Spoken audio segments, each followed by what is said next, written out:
Hi అండి, welcome to my channel Nani vlogs in Telugu. ఈరోజు మన ఛానల్లో ఒక ఫ్రై రెసిపీ చేయబోతున్నాను. అదేంటంటే పచ్చి అరటికాయతో ఫ్రై చేస్తున్నాను.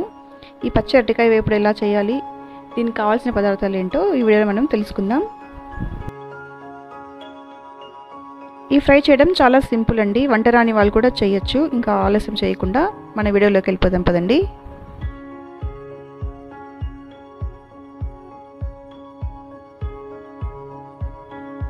ఇలాగా 2 పచ్చి అరటికాయలు తీసుకొని వాటి చివర్లు 2 కట్ చేసేసుకున్న తర్వాత అలా కత్తి తీసుకొని ఘాట్లు పెట్టుకోవాలన్నమాట. ఘాట్లు పెట్టుకుంటే వాటికి ఉన్న తోలు ఈజీగా రిమూవ్ అయిపోతుంది.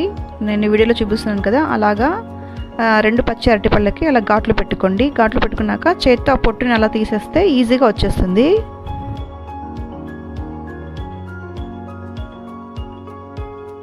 చూసారా, ఇలా ఈజీగా మన చేత్తో పొట్టు తీసేసుకోవచ్చు అన్నమాట. పొట్టు తీసుకున్న తర్వాత వాటిని చిన్న చిన్న ముక్కలుగా కట్ చేసుకుందాం.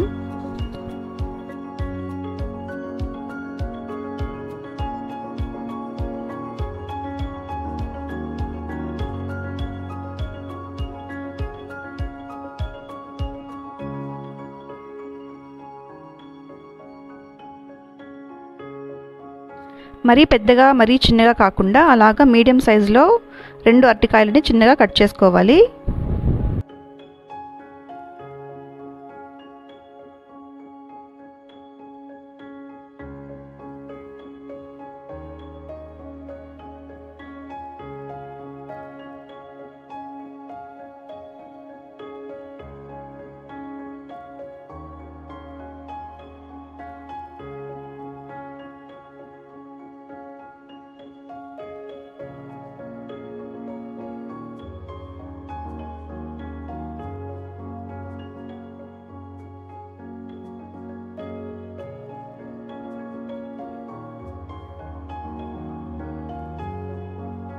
కట్ చేసుకున్న అరటికాయ ముక్కల్ని ఉప్పు పసుపు కలిపిన నీటిలోకి వేసుకుందాం. ఎందుకంటే కలర్ మారిపోకుండా ఉంటాయి, అందుకని వాటిని ఉప్పు పసుపు కలిపిన నీటిలో వేసేసుకుందాం.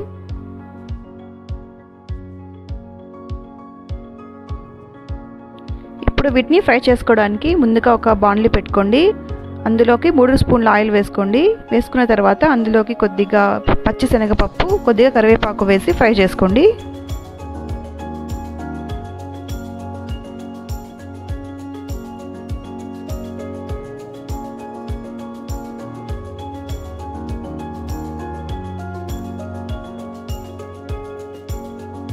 నెక్స్ట్ ఇప్పుడు కట్ చేసుకున్న ఒక పెద్ద ఉల్లిపాయను వేసుకుందాం. అలాగే అందులోకి కొద్దిగా ఉప్పు పసుపు కూడా వేసుకొని ఫ్రై చేసుకుందాం. ఈ ఆనియన్ గోల్డెన్ బ్రౌన్ కలర్ వచ్చేంత వరకు బాగా ఫ్రై చేసుకోవాలన్నమాట.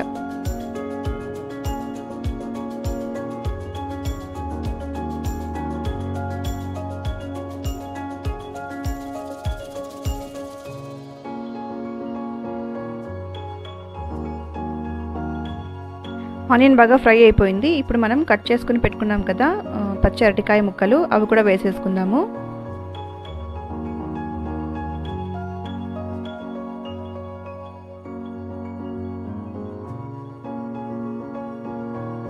వేసుకున్నాక మరొక 2 నిమిషాల పాటు వాటిని బాగా కలుపుతూ ఫ్రై చేసుకుందాం.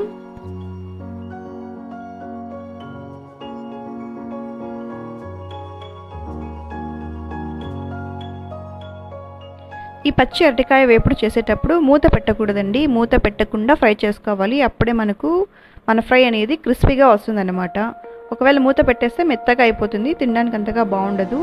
మూత లేకుండా అలా 2-3 నిమిషాలకు ఒకసారి కలుపుతూ అది క్రిస్పీగా బ్రౌన్ కలర్గా ఫ్రై అయ్యేంత వరకు ఫ్రై చేసుకుంటూ ఉండాలి. పొయ్యిని మాత్రం సిమ్లోనే పెట్టుకుంటూ ఫ్రై చేసుకోవాలన్నమాట, గుర్తుపెట్టుకోండి.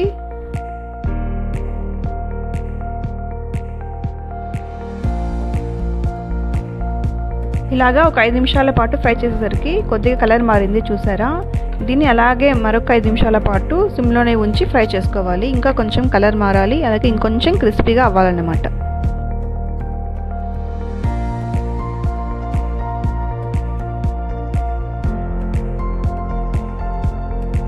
ఇలాగా సిమ్లో ఒక 10 నిమిషాల పాటు బాగా ఫ్రై చేసుకున్న తర్వాత ఒక 90% మన ఫ్రై అయితే ఉడికిపోయింది. ఇప్పుడు మనం ఇందులోకి తగిన ఉప్పు, కొంచెం కారం, అలాగే కొద్దిగా గరం మసాలా, ఈ 3 వేసి బాగా కలిపేసుకుందాము. కలుపుకున్న తర్వాత మరొక 10 నిమిషాల పాటు సిమ్లోనే ఉంచి ఫ్రై చేసుకోవాలండి. ఇంకొక 10 నిమిషాలు బాగా ఫ్రై చేసుకున్న తర్వాత మన క్రిస్పీ అరటికాయ వేపుడు అయితే రెడీ అయిపోయింది. ఇది పప్పు సాంబార్ లాంటి వాటిలోకి సైడ్ డిష్గా బాగుంటుంది, చపాతీలో కూడా చాలా బాగుంటుంది. ఒకసారి ట్రై చేయండి. హోప్ వీడియో మీకు నచ్చింది అనుకుంటున్నాను. నచ్చితే please like, share and subscribe my channel Nani vlogs in Telugu. Thank you for watching. Bye bye.